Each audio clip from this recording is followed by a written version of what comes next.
Nós temos, infelizmente, nesse ano que passou, já alcançamos a marca dos 90 milhões de pessoas infectadas por uma doença terrível. E muitas pessoas se curaram, outras não. É muito doloroso o processo de quem perdeu um ente querido nessa pandemia. É absolutamente doloroso, é terrível, e nós temos o sentimento aqui, eu tenho pelo menos sentimento de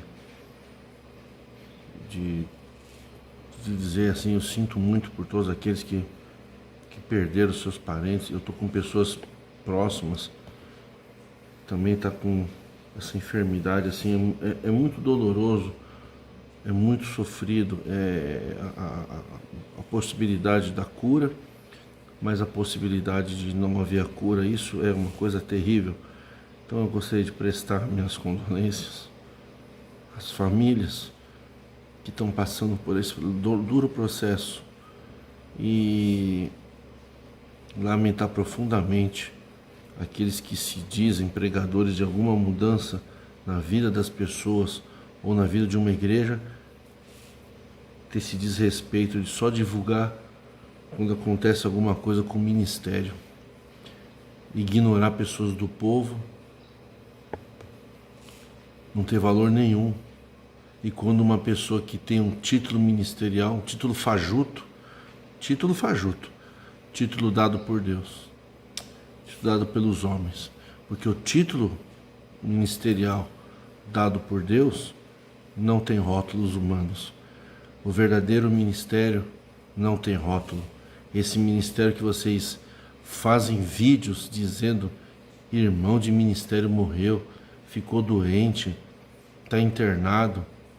Claro, como ser humano, a gente tem que ter o respeito tanto pela pessoa quanto pela família, prestando as minhas condolências, minhas sinceras condolências às famílias enlutadas, pedindo a Deus que aqueles que estão me assistindo e que fazem parte da família de todos que estão, e aqueles que não estão também, que haja de encontrar saúde até que chega de alguma forma uma vacina, um remédio.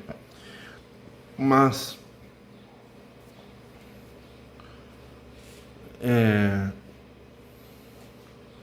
sabe,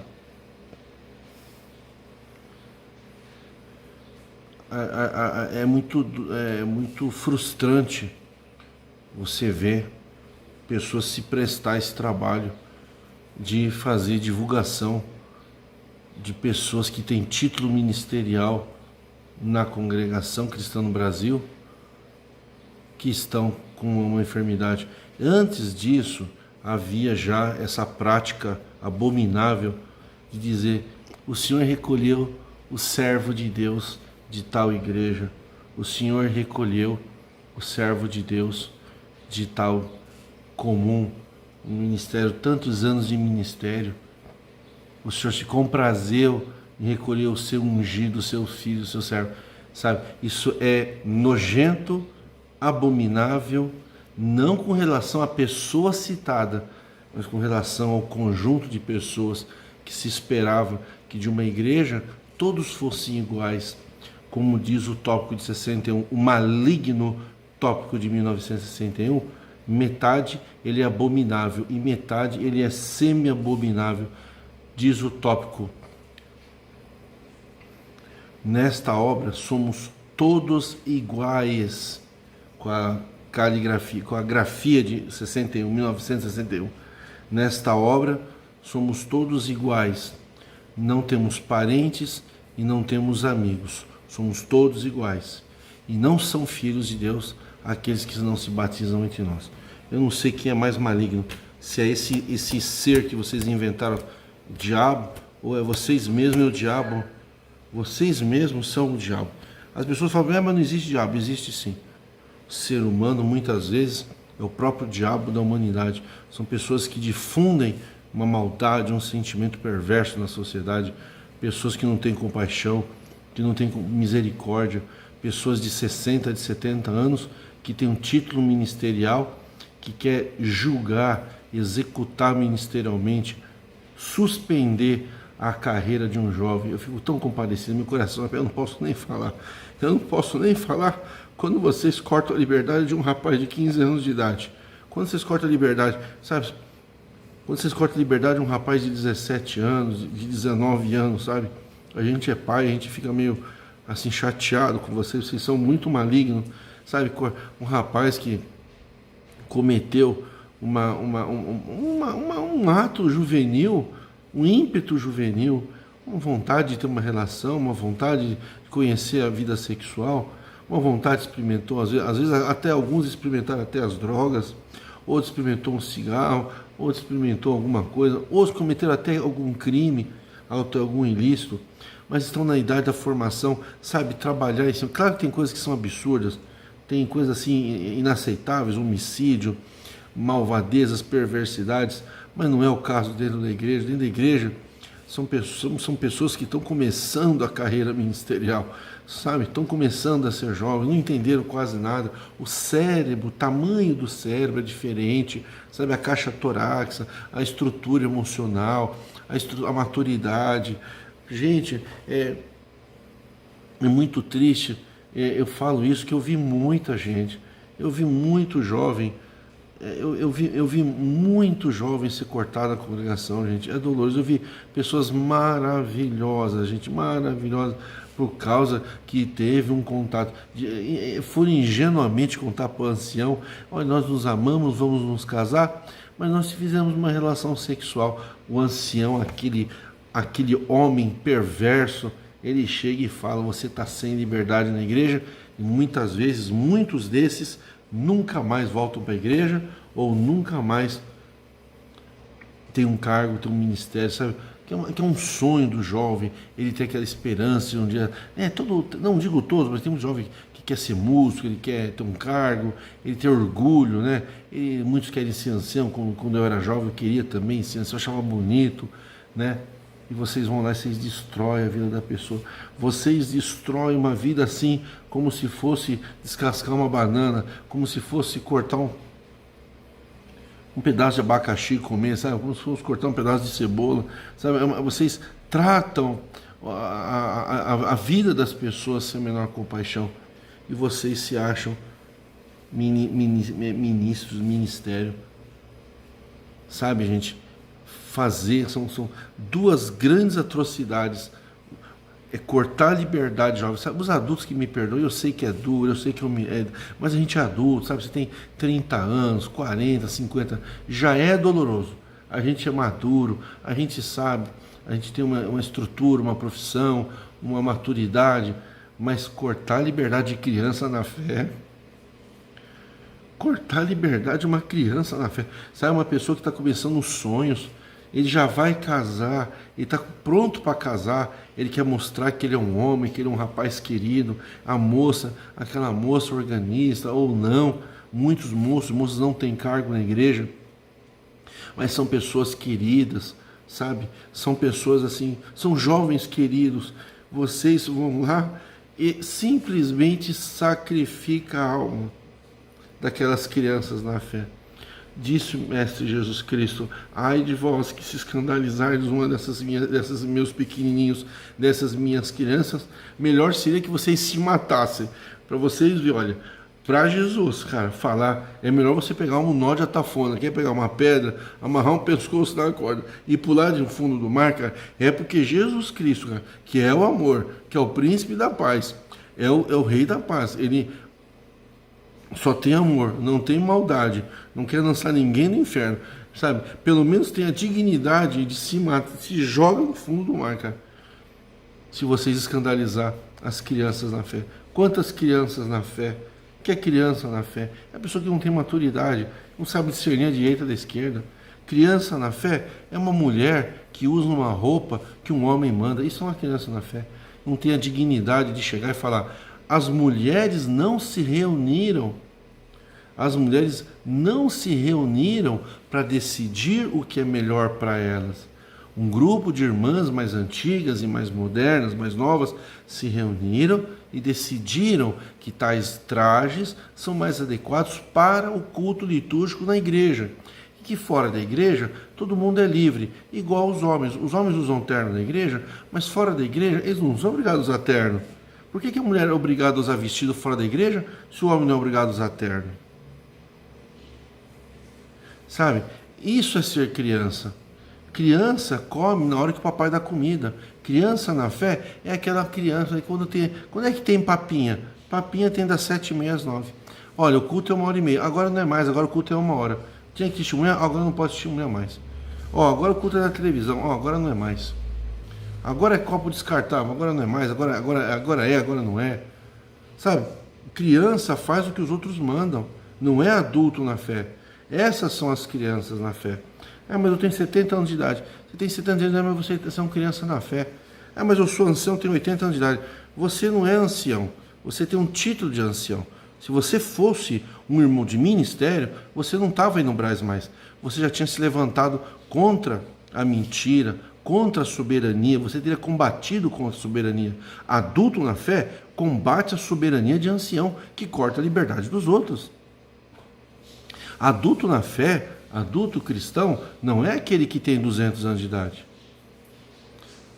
Noé não era adulto na fé. Noé era um cara que, se vocês falam tal, mas ele quando desceu da arca, que ele ficou bêbado, que ele bebeu um vinho muito forte, só porque o filho dele deu risada dele, né, que é uma falta de respeito, ele amaldiçoou o neto.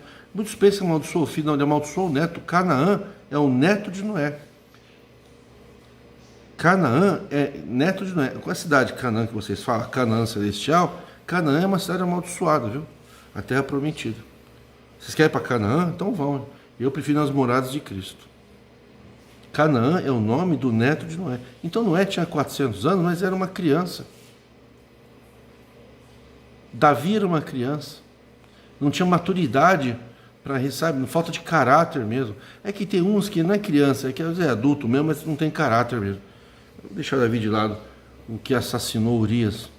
Vocês nunca se preocuparam em ouvir um salmos de Urias, né? Uma carta. Vocês nunca falam de Urias, vocês falam de Davi. E como ele era rei, ele pecou. Natan, claro, amigo dele, olha, você pecou, você fez isso, mas Deus vai perdoar você. Vai entrar um espírito dentro da tua casa, vai amaldiçoar a tua família inteira. Entrou um espírito em Absalão, estuprou algumas esposas dele. O que as esposas de Davi tinham a ver com o pecado dele? Um irmão estuprou, não sei se foi uma Tamar, não sei quem foi, estuprou a irmã, o outro irmão foi lá e matou. Depois Salomão matou ele, depois Salomão matou outro cara, que a espada não ia ser mais na casa dele. Depois que Salomão também começou a matar crianças, quando Salomão ficou mais idoso, começou a sacrificar crianças ao deus Moloque. E aí quando ele morreu, os filhos dele dividiu o reino de Israel. O que então esse povo tem a ver com o pecado de Davi? Quem tinha que morrer apedrejado era Davi e Betsabá. Não. Quando é sacerdote, vocês perdoam. Quando é sacerdote, vocês perdoam. Quando é Judá, né, que fez sexo com a nora, achando que era uma prostituta, né, que ele viu que tinha nascido bebê, ao invés de ser apedrejado igual o povo, foi perdoado. Aí Davi fez os salmos: bem-aventurado aquele pecado, aquele cujo pecado é perdoado, a transgressão encoberta. Mas isso foi dele, né? Que ele matou o general dele, que era um dos 37 valentes de Davi, um dos homens mais valentes do exército. Botou lá, mandou ele na frente do exército, o exército saiu atrás dele, deixou ele sozinho, tomou uma flechada e caiu. E depois ele fez os salmos: 1000 cairão do teu lado e 10.000 à tua direita, você não será atingido. Mas na hora de conspirar a morte de Urias, ele pegou o exército todo, saiu tudo de trás dele, deixou ele de frente para a batalha sozinho, a flechada foi e matou ele. E esse é o salmista que vocês pregam, que é a mesma palavra de Jesus. Vocês não têm vergonha na cara mesmo. De Jesus vocês não têm nada. Vocês destroem. Vocês pegam uma criança de 12 anos, que nem sabe o que é língua estranha, não sabe, ele está emocionado, ele não tem maturidade nenhuma. Pegar uma criança de 12 anos, só porque Jesus estava no templo com 12 anos, comparar Jesus Cristo, que estava falando com os doutores judaicos, o próprio Filho de Deus, conversando com os doutores judaicos lá no judaísmo, vocês pegaram e jogaram batismo para 12 anos de idade, como se uma criança de 12 anos, no estatuto, não é criança, tivesse capacidade de discernir a sua direita da sua esquerda. E depois aquela criança fica com 16, com 18 anos, quer praticar um ato da vida civil, com 18, 19 anos, quer namorar, se entrega a uma liberdade sexual, vocês vão lá e matam aquela criança na fé. Vocês incentivam as pessoas a casar com 20 e poucos anos, a pessoa vai mal no casamento, não tem maturidade nenhuma.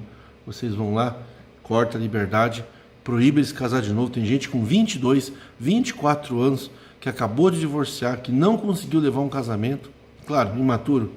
Vocês já sentenciaram, não pode casar de novo. A pessoa não aguentou, casou de novo, vocês lançaram no inferno. Quantas pessoas vocês lançam no inferno? Por quê? Porque vocês acham que vocês têm ministério. Ministério do diabo mesmo, ministério da morte mesmo. Ministério da morte. É o ministério da morte. É o ministério que passa espada no pecador. Vocês veem um pecador, vocês passam espada e têm a coragem de dizer na televisão que não é o ministério que julga, não é o ministério que corta. Quem corta é a própria pessoa com o seu pecado. E eu digo para você, quando foi que Jesus Cristo falou que o pecado da pessoa faz com que Jesus deixe de amar ele? Quando foi que Jesus falou isso? Pelo contrário, Jesus falou, se eu perdoei uma pessoa com mil dinheiros e perdoei uma pessoa com 10 milhões de dinheiro que estava me devendo, quem me devia mais devia 10 milhões. A quem eu amei mais? Aquele a quem eu mais perdoei. Quanto mais ruim, mais a pessoa tiver numa situação difícil, maior pode ser o amor de Jesus a seu critério. Vocês não permitem que Jesus ame. Vocês medem o pecado por baixo, vocês nivelam as pessoas por baixo. Vocês fizeram uma lista de pecados que a partir dali Jesus vira as costas para as pessoas e quando chegam no velório, vocês não fazem o velório para as pessoas. E as crianças da fé da igreja não têm a dignidade de levantar uma pessoa diante daquela cena bárbara e fazer um serviço de velório para a família. Você, pai, mãe, que viu seu filho morrer, ou se viu teu pai ou tua mãe morrer, um parente, um querido, um amigo, um irmão na fé, não fique esperando. Se possível, não chame nem ancião para ir no velório. Não chama. Chamar um juiz para julgar a vida da pessoa. Faz você o serviço de funeral. Não julga a pessoa só porque ela se suicidou, porque ela teve um pecado. Você não sabe se aquela pessoa era uma criança ainda. Você não sabe a maturidade. E aí vocês inventaram na igreja a estatura de varão perfeito. Ninguém tem estatura de varão perfeito. Vocês inventaram que quando as pessoas morrem na congregação, elas alcançaram a estatura de varão perfeito. E o que tem de gente cafajeste, canalha, sem vergonha, trapaceiro, que morre na congregação, eu falo pelos casos que eu conheci nesses 20 anos que eu prego a reforma, e mais dos meus 30 anos de congregação, mais 20 anos de reforma. Foram 40 anos dentro da congregação, 10 pregando a reforma e 10 fora. São 50 anos de idade vendo desde a minha infância quanta maldade, quanta gente ruim morreu, e só porque morreu falando amém para o ancião, vocês falam que a pessoa adquiriu a estatura de varão perfeito. O que é a estatura de varão perfeito? Seria uma estatura, seria a altura, a maturidade. Quem é o varão perfeito? Jesus Cristo. Vocês acham que quem obedece o ministério tem estatura de varão perfeito. A pessoa pode ser o maior sem vergonha do mundo, ele morreu com liberdade na congregação, vocês pressupõem que eles têm a premissa de que são varões perfeitos. Varão perfeito não é quem obedece a ancião. E não é estatura de varão perfeito, viu? É de pessoa. Porque para espírito e para dignidade da pessoa humana no ano 2020, não existe homem e mulher. Não é varão, é pessoa. É estatura de varão, é estatura de pessoa. E não é perfeita, ninguém é perfeito. Mas na congregação vocês acham, Jesus tirou uma rosa no seu jardim, plantou uma rosa, ou tirou uma rosa do jardim de Saron de vocês, esse jardim de Saron de vocês. Deus que me perdoe, esse rosa de Saron, dá até nojo quando vocês cantam esse hino, rosa de Saron, vocês nem sabem o que vocês estão falando. Sabe, dá nojo, sabe? Ó, rosa de Saron. Vocês são rosa de Saron, vocês são espinho do maligno. É isso que vocês são. Fofoqueiros, trapaceiros, julgam as pessoas sem ouvir as outras pessoas estarem junto. Quando estão ouvindo uma acusação de uma pessoa, ao invés de parar, não, essa pessoa está sendo acusada, vamos trazer a pessoa para ser ouvida junto. Então vocês julgam mesmo. Mesmo que depois respondam um processo criminal, Vocês não têm a capacidade de pedir perdão para as pessoas quando vocês julgam errado. Quanta injustiça, quanta maldade. Quantas crianças na fé. Você que obedece ancião, se você depende de um ancião para Deus falar com você, você é uma criança na fé. Um dia o ancião vai cortar a tua liberdade, ou do teu filho, ou do teu neto, da tua neta. Aí você vai ver quanto dói a espada do maligno. Quanto dói a espada do maligno. E a espada do maligno, na congregação, não está na mão só do ancião, não. Ela está na mão do povo, na mão do ancião, na mão de muita gente. E não é só o corte de liberdade, é o julgamento, é a hipocrisia, é o desprezo, é o cinismo de você estar andando na rua, você vê aquela pessoa da igreja, ela está olhando para você, ela está julgando a roupa que você está, ela está julgando com quem você está no carro, se você está com homem, se você está com mulher, se você divorciou, se você casou de novo. A espada maligna na congregação não é só cortar a liberdade. Essa espada do ancião, o ancião tem mesmo. Que nem Moisés. Moisés tinha uma vara na mão para conduzir o povo, mas quando jogava a vara na mão virava cobra. Vocês têm a espada da palavra de Deus, que vocês poderiam pegar a palavra de misericórdia, mas quando que a vara, né, vocês jogam no chão, vocês transformam a palavra de Deus numa espada para matar as almas mesmo. Vocês não têm compaixão das pessoas. E a maioria das pessoas que estão na congregação são crianças, ficam cantando hino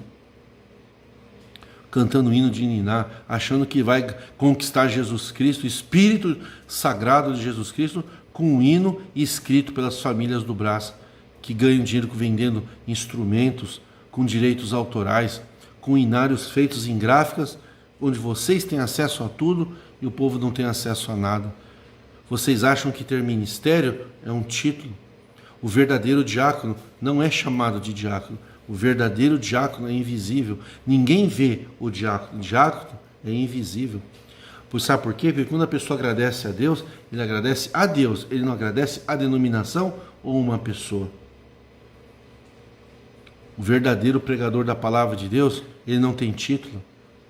O verdadeiro resgatador, o verdadeiro bombeiro de Cristo, aqueles que estão para proteger as pessoas, para salvar, para ajudar, esses não precisam de título, esses não precisam de carteirinha. Quando você vê uma pessoa que está caída, que está prostrada, você tem uma palavra de Deus na tua boca.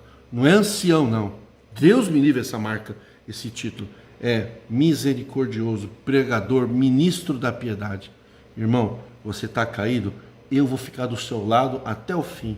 Nem que todos virar a cara para você, eu sou teu amigo. Você fez algo errado? Vamos consertar? Estou com você, sou leal. Olha, estou que nesses dias um amigo meu me chegou para mim, estão na internet falando isso. Eu não sei se é verdade ou se é mentira. Está aqui os áudios para você, estão falando isso de você, para você ter chance de defender. Não me importa o que fala. Eu te considero meu amigo e torço para que você resolva esse problema. Você é meu amigo.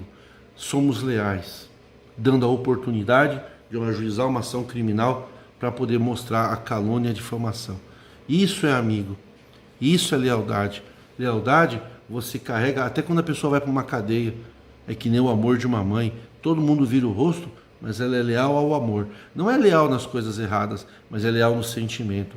Um ancião não precisa ter o título de ancião, um homem não precisa ser chamado de ancião, cooperador, diácono, ele tem que ter lealdade, ele tem que ter sentimentos nobres, ele tem que ter palavra de misericórdia, ele tem que falar a verdade com um amigo. Às vezes a gente tem que falar uma verdade dura para uma pessoa, a gente fala com amor, a gente fala com respeito, a gente fala sem desfazer a amizade. Agora você está errado, mas eu sou teu amigo, você fez isso comigo, eu fiquei chateado, mas eu estou aqui, ó, se você quiser a gente recompor essa situação e não lançar a pessoa no inferno, porque vocês não cortam só a liberdade da pessoa na igreja, vocês dizem que quem não tem liberdade não herdará o reino dos céus. Aí vocês falam que vai para a segunda ressurreição. Mentira, mentira de vocês e mentira do apóstolo Paulo. É que quem não for na primeira ressurreição vai na segunda, que no Apocalipse falou, Jesus Cristo falou, eu sou a ressurreição. Jesus Cristo não falou nada de segunda ressurreição. Segunda ressurreição é o anticristo. Jesus não precisa de segunda ressurreição. A ressurreição é uma só. Quem está morto viverá. Jesus, se você estivesse aqui, Lázaro não teria morrido. Eu sei que no último dia tu vai ressuscitar todo mundo. Eu falei, não, eu sou a ressurreição. Aonde está Jesus, tem vida, Ele é a ressurreição. Quando você conhece Jesus, você pratica a caridade. Não há salvação fora da caridade. Não há salvação fora da caridade. Não é fora da religião. Mas vocês querem títulos para vocês se sentirem poderosos, para quando vocês entram no templo, as pessoas observarem. Vocês não estão olhando para os lados, mas vocês sabem que as pessoas estão olhando com medo, reverência, temor e tremor contra vocês, que são anjos no mal, espadas de sangue vocês carregam na cintura. Vocês mataram grandes quantidades de pessoas. Mas ancião, eu nunca matei alma nenhuma. Mas você foi conservo. Conservo chama-se servo igual. Cúmplice. Você conserva, você ancião conserva? Mas eu sou bonzinho. Então, mas você conserva do mal. Você anda com o matador de almas. Lá no Brás você fala amém para ele. Lá no Brás você se levanta contra o ancião matador de alma. Lá no Brás você se levanta contra o nepotismo, contra a contagem de dinheiro escondida, contra as falcatruas que vocês fazem enganando as pessoas na igreja, que lá na igreja a pessoa faz uma profecia, vocês falam que é de Deus. Chega lá no Brás você fala que a profecia era falsa. Vocês falaram lá para o povo que tem conservas que fez negócio com o diabo, mas vocês não deram o nome dos sócios do diabo que estão pregando para a gente aí. Para a gente não, para vocês, que são idólatras. Vocês não são leais, vocês não são amigos, vocês não têm misericórdia do povo. Se vocês pegar uma pessoa que olha, eu já vi casos aqui na Reforma que a pessoa se batizou no domingo, na segunda-feira ela congregou, na terça perdeu a liberdade. Vocês colocam preço na salvação, que para se batizar tem que mudar o regime de casamento. Falam amaziado, como se, sabe, não existe amaziado. A união estável é suficiente para casar. Não, vocês querem que a pessoa casa, mas vocês não ajudam com a certidão. Vocês estão vendo que os casamentos estão muitos destruídos. Poderia haver um divórcio com respeito, sem ofender. Vocês deveriam ensinar como se divorciar dentro da ética, da lealdade, da gratidão, do respeito, diminuir a dor da família. Vocês agravam a dor. Vocês estão vendo que aquele casamento está falido. Vocês insistem. Vocês ameaçam a pessoa, mandar a pessoa para o inferno. Até que a pessoa caia no adultério, aí vocês vão com a Bíblia e mandam a pessoa para o inferno mesmo. Será que tem alguém mais mal do que vocês? Na Bíblia não tem. Mas nem o personagem inventado, o diabo que vocês inventaram na Bíblia, colocado pela Igreja Católica muitos anos depois que a Bíblia foi escrita, não tinha diabo nenhum. Aí eles colocaram o diabo que vocês gostam, a existência pessoal do diabo que vocês gostam, né?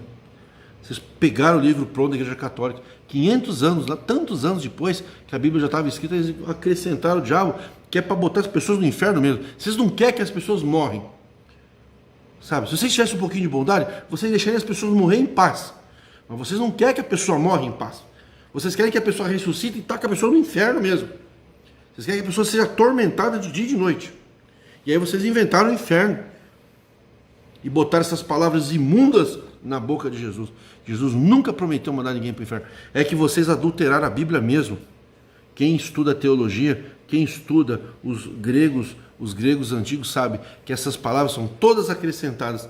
Jesus não tem na boca dele palavra de condenação, de mal, de mortandade, de ameaça. Jesus falou, se a pessoa não crê no que eu falo, eu não o julgo, porque eu não vim para matar, eu vim para dar vida. Não tem como Jesus falar uma coisa dessa e depois falar que quem não crê nele vai para o inferno. Isso é palavra dos apóstolos de vocês. Vocês, para matar uma criança na fé, vocês não pensam duas vezes.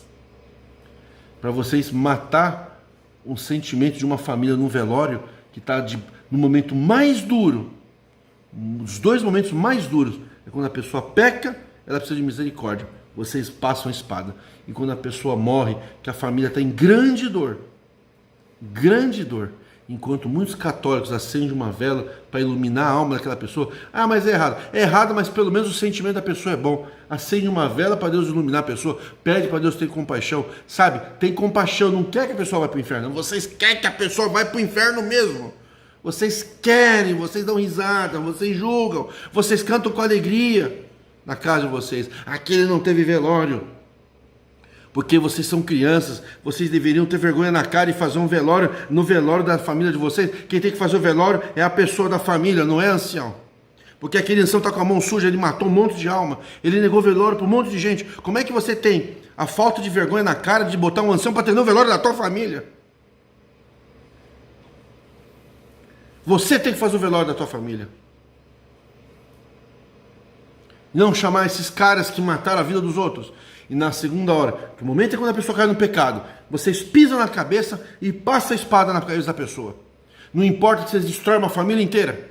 E quando a pessoa cai numa sepultura, que a pessoa cai na sepultura, vocês têm o descarate de falar que não vai fazer um velório, porque a pessoa não tem liberdade, e tem a falta de dignidade de dizer que o velório não é para o morto, é para a família. O que a família tem a ver com eventuais pecados do morto? E quem são vocês para julgar os mortos? Vocês julgam os vivos e vocês julgam os mortos. Vocês acham que a pessoa acabou de morrer? Vocês fazem um julgamento daquela pessoa que morreu. Esse morto não tem direito a velório. Mas aquele ancião que acobertou crime sexual lá na Europa, aquele tem, porque aquele tem título de ancião. Vocês são malignos, vocês são olha, Jesus Cristo deixou a pior parte para nós, viu? Por isso que Jesus Cristo falou. E eu quero ter uma conversa também com Jesus quando chegar. Que eu vou chegar na porta do céu e eu vou bater lá. Não vai ser assim, vai para o inferno. Não, Senhor. Bem que Jesus falou, eu vou falar, eu vou abrir minha boca, não vou chegar lá e ficar vendo pessoas como vocês acham que vão chegar na porta do céu e vai assistir as pessoas para o inferno. Ô, senhor, aqui o pessoal vai para o inferno, não. Que negócio é esse aqui? Você falou que nós íamos fazer obras maiores que você, mas nem Jesus Cristo lidou com tanta gente ruim como o povo da congregação. Eu não sei o que Jesus faria, viu? Porque eu estou há 20 anos pregando para vocês e tem outros aí pregando. E não adianta, vocês são cabeça dura, vocês são ruins. Vocês veem um ancião passar espada numa pessoa, vocês dão glória a Deus. Vocês dão risada. Vocês passam de largo e falam aquele que está de pé que a hora que ele não caia. Vocês não estendem a mão como bom samaritano. Vocês veem uma pessoa morrer, vocês não têm a dignidade de ir lá fazer um velório para a pessoa, porque vocês não são filhos de Deus. Vocês falam glória, glória, vocês têm o nome de Jesus na boca de vocês, mas o coração está longe de vocês. Nem todo mundo que fala Senhor, Senhor, herdará o reino dos céus. Apartai-vos de mim que vos não conheço.